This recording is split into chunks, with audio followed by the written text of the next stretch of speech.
Hi, folks. Welcome back to another EDGEy conversation. I'm so excited today. We've got a guest with us who I've had the opportunity to work with quite a bit over the last 6 or 7 months here. And she's here to talk to us about a program and a project that EDGEy and the United Church of Canada have been working on with ecumenical partners for some time now. So I'm really excited to turn it over to Clara King to talk to us about leading adaptively and all that entails today. Clara. Hi there, I'm Clara King. I'm an Anglican priest from Calgary, Alberta, and I teach leading adaptively. Amazing. Thanks so much, Clara. I'm glad to have you with us today. I guess we'll start off with a really kind of easy question. Tell me, what is a leading adaptively for folks who don't know? So leading adaptively is a 3-session Zoom course. So it takes a total of 6 hours on Zoom. And the sessions are every 2 weeks. So you have a little bit of time between each session to take some of the thoughts back and do a little bit of homework, reflecting on your own leadership practice and reflecting on what's going on in your leadership context or your faith community and how you want to apply it. Thanks. I think this is like, I've done leading adaptively myself. I have a million questions I could ask you about leading adaptively. But I think the thing today that I'm like most interested in, or I feel like is maybe most relevant for folks who are kind of dipping their toe into this or starting this journey, is getting a better understanding of like, why have you felt called to this particular work? What is it about this that makes you really passionate about leading adaptively, particularly maybe in the church context? Yeah, so I could talk all day about this. But for me, I really feel like the church is full of people who have great ideas about the future of the church, like people who are really committed to social justice, really committed to reconciliation, racial justice, environmentalism, all the things that really we feel called to in the church. And then we take those ideas away back into our actual leadership contexts. And it's incredibly hard to just lead change on the sort of granular everyday level. And in particular, when you're trying to make just those microscopic decisions, like who's going to supply the paper for our office printer, or what paint color are we going to choose to paint the sanctuary because it needs to be repainted, we can't get anywhere near these like big, bold, beautiful visions, because certainly for congregational leaders, like our lives are determined by just getting stymied at this granular level where people are behaving badly. We've got people in the church who are just not sort of focused on the big picture. And so we're fighting these daily battles. And for me, I see that in terms of the fact that the church attracts bullies, abusers, and narcissists. And that's just a thing that we have to deal with. That's among ordained leaders, that's among non-ordained leaders in the church, that's among people in our pews.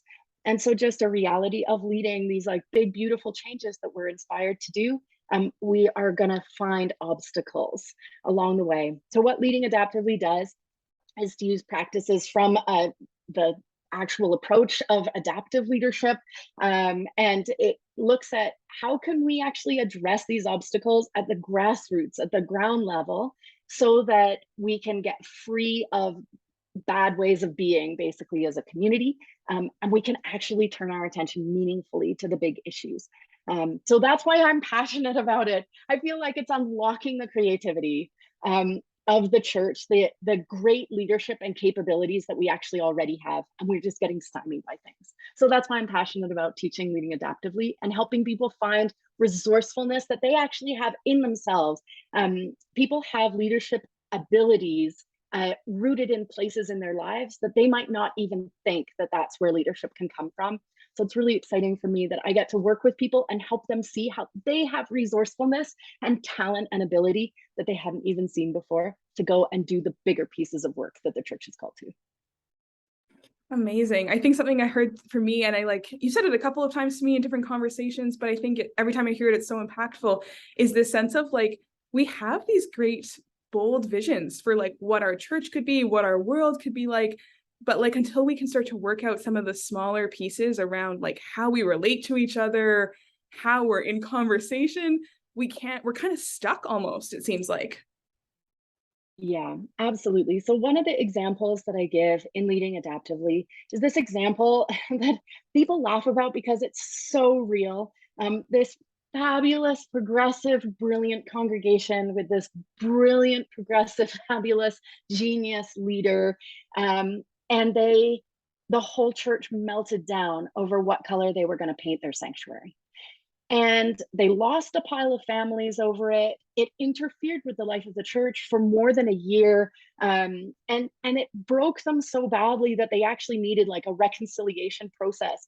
They didn't get to go anywhere near supporting local community or missionality or outreach or, you know, any of the stewardship stuff that they really wanted to do, because they broke down so badly over the color of the paint in the sanctuary. And people laugh when I tell this story, because I feel like almost every person who's been involved in the church for a long time has felt that and has been damaged by experiences like this. And so we need to have some resourcefulness and some language for being honest about these experiences that we're having. And then we need to figure out, how can we ethically respond to issues like this and kind of organize our community life in a different way so that we can address the color of the paint in the sanctuary and it doesn't take us a year and break our congregation, because then we can spend that whole year and have that whole community participation focusing on, okay, paint color, done. We figured that out. Now we can move on to how we're going to connect with our local community, how we're going to steward our resources, how we're going to invest in reconciliation, how we're going to think about making reconciliation more a real part of our lives in our faith community, yada, yada, yada, yada, yada. But when we are constantly fighting over what is really very small things, and we're making very small things into very large things, we can't get past that. And so long as those of us who aspire to lead the church to bigger things, so long as we're sweeping those issues under the carpet, so long as we're thinking, oh, this is just small, stupid stuff, and it doesn't matter, so we'll just ignore it and carry on, we're not doing that healing work to arrange our community life in a way that can actually allow us to go forward and do the big stuff that we're called to. And once we organize ourselves emotionally in a correct orientation with each other, then it doesn't take forever for us to be able to get to the big stuff. Amazing. I think this is something that like congregations, communities of faith are struggling with across the board. Like, I don't think that this is maybe a unique problem to one or two communities of faith. And I think COVID's probably thrown an even bigger wrench in how folks are trying to move through community challenges. So I think this is such a timely thing to be coming up and offered for folks, which you kind of helped me segue into this next question I have, because I'm hearing like this might be for lots of different people. Like, who is leading adaptively for? Who might be able to take this up and really bring it back to their communities in, I heard you say, an ethical and responsible way? Yeah, so it's not just for the United Church. So I'm Anglican. This is an ecumenical partnership, and we're now also supported not only by the United Church, but by some of our partners in the Episcopal Church. So it's for folks in the United States and Canada in a variety of different denominations.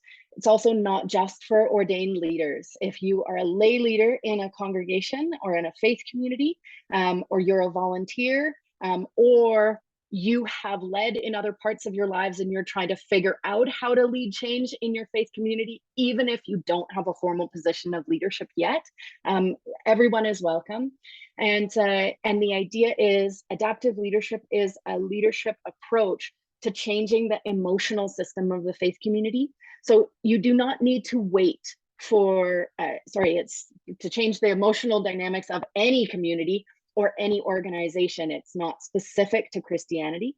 And so if you are feeling called to make a change, or you're looking for a way for things to be different, then regardless of your position within the system, then you're more than welcome to come to the course. And you will learn strategies that help you use yourself more fully, and more authentically, not only in a faith community setting, but in any situation that you would like to make change. So in your family, in your community, in your neighborhood, in your business or organization, nonprofit organization, etc.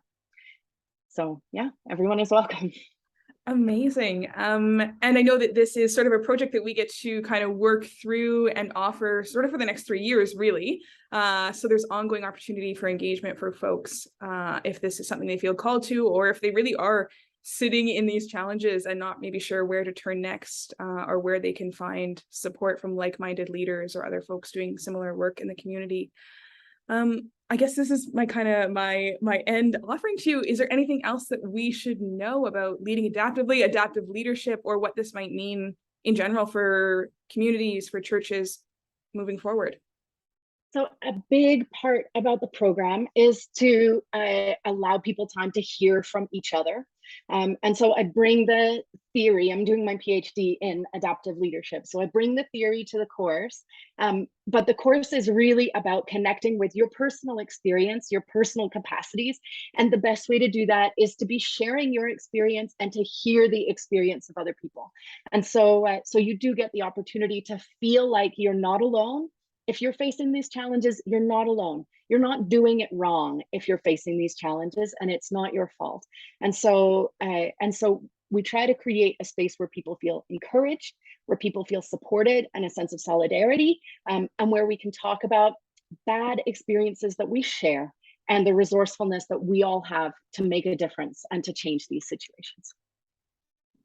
Amazing. I don't think I could have had a better wrap up or ending for it. So come for the solidarity, the support, the connection, to harness your inner resources, to unlock some of that creative potential that exists in you and in your community of faith at large. Because I think there's big things on the horizon ecumenically for everybody as we look ahead. Okay, so September and October, we'll have, I think, some registration details up and the starting of a cohort for folks who are interested. And then that'll carry on throughout the year into 2023.